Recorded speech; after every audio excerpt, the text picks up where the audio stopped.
The night I found myself sitting on a bench outside a Shoppers Drug Mart in Mississauga with nothing but a plastic bag holding 2 changes of clothes and my reading glasses, I kept thinking about the roast chicken I used to make every Sunday. That's what your mind does when everything falls apart. It doesn't go to the big things. It goes to the small ones. The smell of thyme and butter. The way the whole house would fill up by noon. The sound of my daughter laughing in the kitchen while she set the table. I was 64 years old. I'd spent 31 years as a school librarian with the Peel District School Board. I had a pension. I had RRSPs. I had a house in Brampton that I paid off 12 years before my husband passed. I was not the kind of woman who ended up on a bench outside a drugstore at 9:30 on a Tuesday night in February with nowhere to go. And yet there I was. I want to tell you how it happened because I've spent a long time being ashamed of it.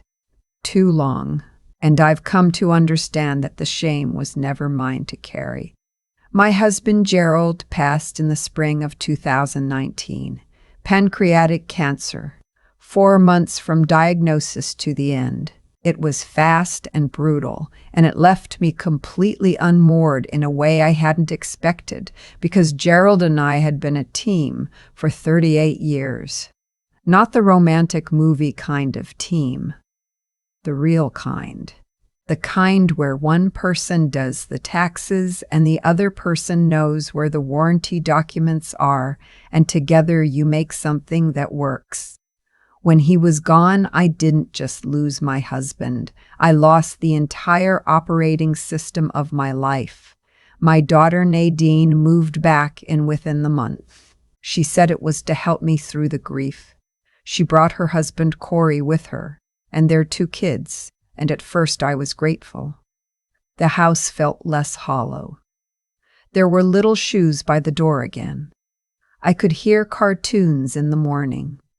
I should have paid closer attention to the paperwork. Nadine was always good with numbers. Better than me. She'd gone into accounting right out of Wilfrid Laurier, and I'd been so proud. After Gerald died, she sat with me at the kitchen table one evening with a folder of documents, and she explained very gently that managing finances alone could be overwhelming, that there were tax advantages to restructuring things, that she could help me protect what Gerald and I had built together. She used phrases like estate planning and power of attorney and simplified administration. She was calm and patient, and she knew exactly which words would make me feel like I was being taken care of rather than taken from. I signed things I didn't fully understand. I trusted her because she was my daughter, because I had held her the night she was born, because I could not conceive of a world in which that meant nothing. Over the following 18 months, the RRSP accounts were drawn down, consolidated, she said. The savings account I'd had since 1987 was closed and moved into a joint account that I thought I had equal access to. But it turned out did not. The house was put into a family trust, again for estate purposes. I was told this protected it from probate. I was told this was standard. I believed her. Then one morning, about 2 years after Gerald died, a man I didn't recognize knocked on the front door. He handed me a letter. He was a real estate agent. Nadine had listed the house. I stood in the doorway holding that letter for a long time. I couldn't make sense of it. I went upstairs to find Nadine, and she was calm, almost clinical. She said the property market was at a peak. She said the house was too large for one person. She said she and Corey had found a lovely retirement community in Burlington that would suit me perfectly, and that she'd already put down a deposit on my behalf. I said I didn't want to go, she said, and I will never forget this as long as I live. She said, "Mum, you don't really have a choice at this point." I asked what she meant. She pulled out a document. My signature was on it. I didn't remember signing it. She explained, again very calmly, that the trust gave her fiduciary authority over the property decisions, that it had been structured that way to protect me, that this was all completely legal. I called my son-in-law's brother, who was a paralegal. He reviewed what I gave him and called me back very quietly and said, "Gloria, I think you need a lawyer, a real one." But I didn't have money for a lawyer because I no longer had access to my own accounts. The retirement community in Burlington was not what she'd described. It was a shared living facility, 3 women to a suite, common bathrooms down the hall. My monthly allowance, drawn from my own pension, transferred through Nadine's account, was $400 for everything. I had to ask permission to have guests. I had to be in by 10 o'clock. I was 63 years old and I had a curfew. I lasted 7 months. I'm not going to go into everything that happened during those 7 months, because some of it I'm still not ready to say out loud. What I will say is that by the time I left, I had nothing. The house had sold. The proceeds had gone into the trust. Nadine controlled the trust. My pension was being direct deposited into the joint account that she managed. The retirement home cost more than my monthly deposit, so I was told I was actually in arrears. I owed money from my own life. I took my plastic bag and I walked out on a Thursday afternoon in February. I didn't tell anyone I was leaving. I had a transit card with $11 left on it, and I rode the bus until I felt far enough away. That bench outside the Shoppers Drug Mart, that's where I ended up. I want to be honest about what those first nights were like, because I think people imagine homelessness as a dramatic thing, sleeping under bridges, visible and obvious. The reality is that it often looks much quieter than that. It looks like a woman sitting in a Tim Hortons for 3 hours, nursing a medium coffee because it's warm and no one will ask her to leave. It looks like asking the overnight shelter if there's space and being told there's a 3-week wait. It looks like sleeping on the bus. It looks like me. I was embarrassed beyond anything I can describe. I had a degree. I had a career. I had paid my taxes every year without fail. And none of it protected me from what my daughter had done. On the 4th day, I called my brother. I want to tell you about my brother, because he's the reason I'm here to tell this story at all. His name is Kenneth, and we had not spoken in close to 4 years. It wasn't a dramatic falling out. It was the kind of quiet estrangement that happens in families when one person is always the difficult one, and the other person is always the one who's supposed to manage it. Kenneth is 11 years older than me. Our relationship when I was young was complicated. He was already a teenager when I was in primary school, already out of the house when I was becoming a person. We were never close the way siblings are in films. We were connected by blood and obligation and long gaps of silence. The last time we'd spoken, it had been about our mother's estate. There were words, accusations that weren't entirely fair on either side. I had hung up and thought, fine, let him be like that then. I hadn't called since. Neither had he. But on that 4th night, sitting in a McDonald's in Brampton because it was the only place still open and warm, I went through my contacts and I stopped at his name, Kenneth. I stared at it for a long time. I almost didn't call. Pride is a strange thing. Even at the absolute bottom, you hold on to it. It feels like the last thing that's yours. I called him. He picked up on the 2nd ring. It was nearly 11 at night. He said my name, just my name, and something in the way he said it made me start crying so hard I couldn't speak for almost a minute. He didn't hang up. He waited. When I could finally get words out, I told him where I was. Not the whole story. Just where I was. He asked for the intersection. He said don't move. He lives in Burlington. He's retired now, sold his surveying business a few years back, and he was there in 40 minutes. He pulled up in that big gray Silverado he's had for years, and when I got in, he looked at me for a moment, and then he just said, "Okay, let's go." He didn't ask questions that night. He just drove. Kenneth has a house in Burlington. A proper one. 4 bedrooms with a finished basement he never uses. He put me in the main guest room. He made me tea. He said we'd figure it out in the morning.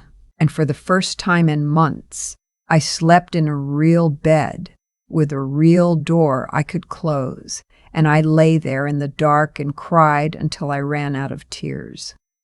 The next few weeks were the hardest and the most important of my life. Kenneth was the one who found the lawyer. He knew someone through his business contacts, a woman named Sandra who specialized in elder financial abuse. And yes, there is a term for what Nadine did. I didn't know that then. I didn't know that what happened to me had a name, that it was prosecutable, that there were people who dealt with exactly this kind of thing every day.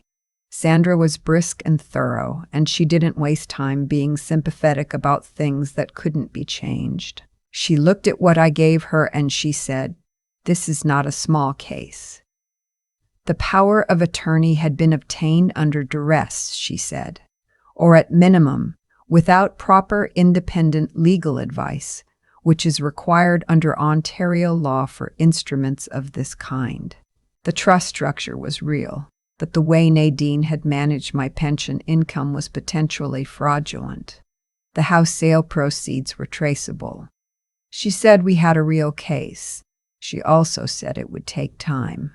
I won't pretend those months were easy. Kenneth covered Sandra's initial retainer, $14,000, without being asked. He did it as a gift, not a loan. When I tried to thank him, he waved me off and said, "You'd have done the same." I don't know if that's true. I hope it is.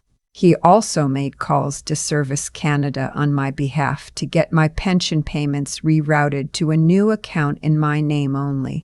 That took 6 weeks and more documentation than I'd accumulated in my entire life. But it worked.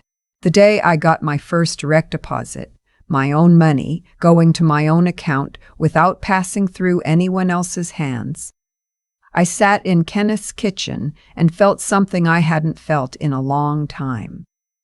Like a person again. About 3 months after I moved in with Kenneth, Nadine called. I want to be careful about how I describe this because I think it matters.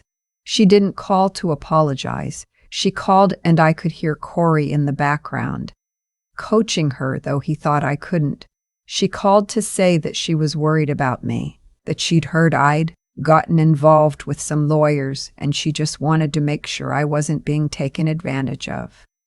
That sometimes older people got confused about financial arrangements they'd agreed to and then blamed their families.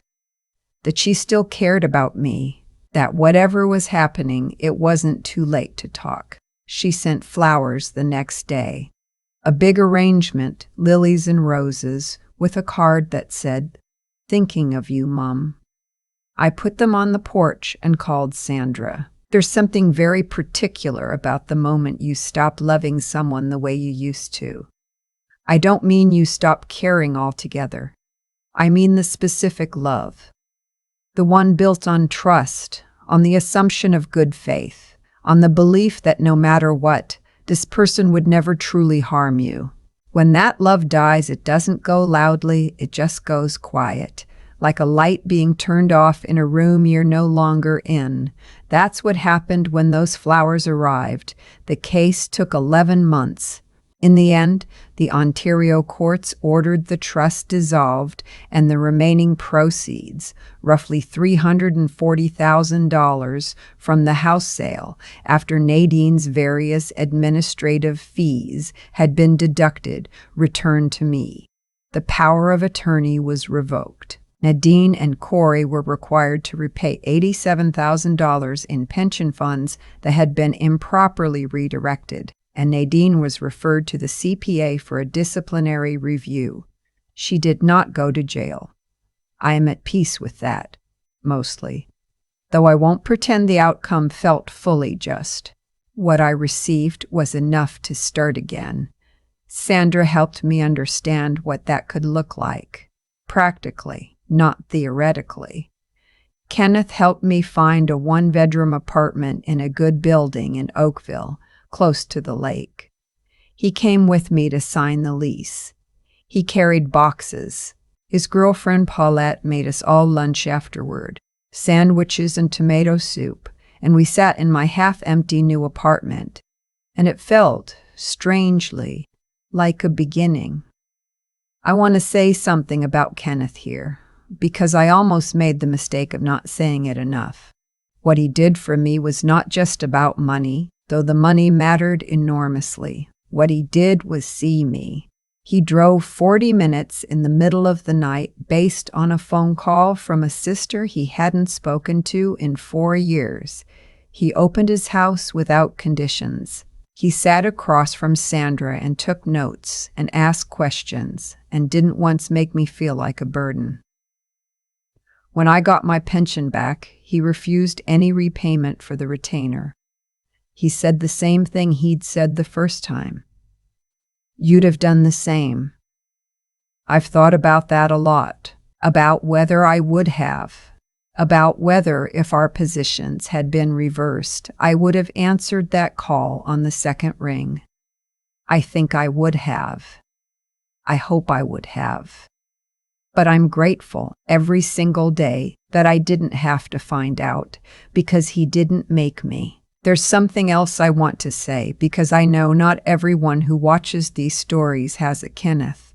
I didn't know, when this was happening to me, that there were options beyond family. I didn't know that the Canadian Centre for Elder Law existed. I didn't know that Ontario's Advocacy Centre for the Elderly provides free legal advice to low-income seniors. I didn't know that most provincial governments have adult protection services that can intervene in situations of financial exploitation. I didn't know that my local MPP's office could help me navigate Service Canada. I found out, eventually, through Sandra and through some of the other women I met at a support group Kenneth found for me. But I want to say it clearly here now for anyone who's watching this and thinking, I don't have a brother like that. I don't have anyone. There are people whose entire job is to help you. They exist. Please find them. It's been 2 years since I moved into the apartment in Oakville. I have a small balcony that looks out over a park. I grow tomatoes in pots in the summer. I started volunteering at the local library branch on Tuesday afternoons, partly out of habit, partly because being around books still feels like the closest thing to home I know. I joined a book club through the library. I have friends now, real ones. People who know the whole story and haven't flinched. Nadine and I don't speak. She sent a Christmas card last year. I didn't open it. That's not bitterness. I've done enough therapy to know the difference. It's just a boundary that I've decided I'm allowed to have. I don't owe forgiveness on any particular timeline. I don't owe it to anyone but myself. And when I'm ready, I'll know. Kenneth and I talk every week now. Sunday afternoons, usually. Sometimes we drive out to the Niagara Escarpment and walk, which we never did when we were younger, when there was always something more pressing. He's the same person he always was, a bit gruff, not given to big declarations, but he shows up. That's what I know about him now, in a way I didn't before. When it matters, he shows up. Last October, I made roast chicken for Sunday dinner. Kenneth and Paulette came over. We ate at my small table with the window open even though it was cool. Because I like the sound of the park. Kenneth had seconds. Paulette asked for the recipe. We stayed until almost 9, talking about nothing in particular. His old business contacts, a book I'd been reading, a trip they were thinking about taking to Cape Breton in the spring. When they left, I washed the dishes and stood at the kitchen window for a moment, looking out at the dark park and the lit windows of the building across the way. I thought about that bench outside the Shoppers Drug Mart. I thought about the bus. I thought about the woman sitting in a McDonald's at 11 at night, staring at her brother's name in her phone, trying to decide if she had any pride left worth protecting. I'm glad she made the call. I think about the version of myself who almost didn't make that call. She was sitting in a McDonald's at 11 o'clock at night with a transit card in a plastic bag, and she was trying to decide whether her pride was worth more than her survival. That's not a dramatic way to put it. That was genuinely the calculation. I had spent 64 years being capable, being the one who managed things. And picking up that phone and admitting to my brother, whom I hadn't spoken to in 4 years, that I had nothing left, that felt like the last thing I had left to lose. What I've come to understand, slowly and not without some resistance, is that the choices we make when we have the least are the ones that show us exactly who we are. Nadine made her choices too. I don't say that with bitterness anymore. I've done enough work on myself to know that bitterness is just grief that hasn't found its way out yet. But what she did wasn't impulsive. It was a long series of decisions, each one requiring her to look at her mother and choose, again, to take rather than to protect. That kind of sustained dishonesty doesn't come from nowhere. It comes from somewhere inside a person that decided at some point that other people's trust was a resource to be used rather than a responsibility to be held. Whatever understanding I have about why she became that way, I also understand that those choices had consequences. Real, legal, financial, permanent consequences. The courts didn't do that to her. She did it to herself. One signed document at a time. And Kenneth. I want to say something true about my brother, because I think it matters. Kenneth is not a warm person in the way people usually mean. He doesn't say the right thing at funerals. He's not good at birthdays. He can be blunt in ways that land badly, and we have a history, he and I, that isn't simple. But he has a quality that I've come to think is rarer and more important than warmth. He shows up when it counts, and he does what needs doing without making you feel small for needing it. That takes a particular kind of character. It takes someone who has, somewhere along the way, decided that the people they love are worth inconvenience, worth cost. Worth the 40-minute drive at 11 at night for a sister who didn't call for 4 years. I wasn't a perfect sister to him either. I think we both know that now. What this experience taught me, and I mean taught me in the way that only genuine loss can teach you, not the inspirational poster version, is that getting through something like this requires more than just surviving it. It requires being honest about what you didn't know, what you were too trusting to question, and what you're going to do differently.